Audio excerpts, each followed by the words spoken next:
Hello, and welcome back to the Out Loud English podcast. I'm Jake.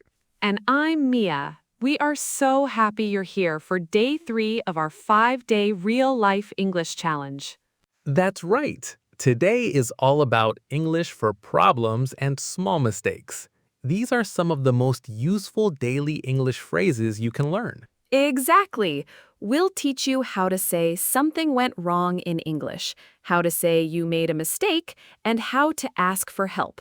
And remember, the most important rule is to speak out loud with us. This is English speaking practice. Let's get started. And remember, consistent practice is the key to fluency. Even just a few minutes of speaking every day can make a huge difference in your confidence and ability. Okay, first, a very quick review. On day 1, we learned English for going places, like asking, "Where is the train station?" And on day 2, we learned English for shopping. Remember phrases like, "How much is this?" and "I'll take it." Great job if you practiced those. Now let's move on to today's topic. So, why is learning English for problems so important? Well, because problems happen. It's just a normal part of life. Right. At work, at school, even at home with technology. Knowing what to say when your computer isn't working or when you make a small mistake makes you feel much more confident. These real English phrases help you handle those situations smoothly. It's great for your English listening practice and your speaking confidence. It's not working. Yeah, you can use it for anything. My phone's not working, the coffee machine's not working. You can also say, "Something went wrong." For example, "Hey Mia, can you print this for me?" Sure, let me just... It's not working. Really? What's the problem? I don't know. I think something went wrong with the printer. There's no paper. Perfect. Now it's your turn to practice. This is English shadowing. I'll say the phrase and you repeat it in the pause. Ready? Let's go. It's not working. Something went wrong. Great job. All right, situation 2 is about when you make a mistake. Learning how to say, "I made a mistake" in English is very important. It shows you are responsible. The easiest phrase is, "I made a mistake." Or you can say, "That was my fault." It means the same thing. For example, "Jake, did you send that email to our client?" Oh no, I completely forgot. I'm so sorry. I made a mistake. Don't worry, just send it now. Yes, right away. That was my fault. I made a mistake. That was my fault. Excellent. You're doing great. Moving on to situation 3, asking for help. It is always okay to ask for help. 2 simple, polite phrases are, "Can you help me with this?" and "Could you take a look?" That makes sense. Could you take a look is a great way to ask someone to check something for you. Like this. "Mia, I'm trying to fill out this online form, but I'm confused. Can you help me with this?" Of course. What's the problem? "I don't understand this question. Could you take a look?" Sure, let me see. It's asking for your date of birth. Can you help me with this? Could you take a look? Fantastic. Let me try again. Right, and when you think you have the solution, you can say, "I think I fixed it." It shows you're working on the problem. Exactly. For example, "Oh, this link isn't working. Okay, let me try again with a different browser." Did it work? Yes, I think I fixed it. The link is opening now. Let me try again. I think I fixed it.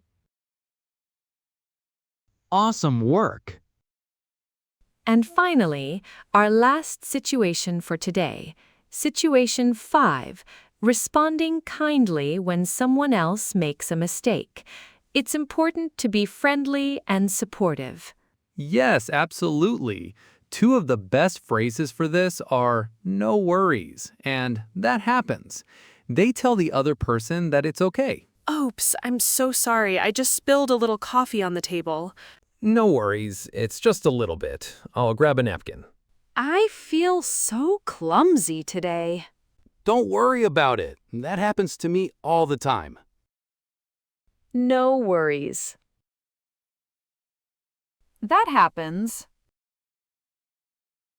You sound so natural. Okay, now let's put it all together in a full conversation. This is great for your English listening practice. Just listen. Hey, Jake, I'm trying to use this new program to make a chart, but something went wrong. It looks strange.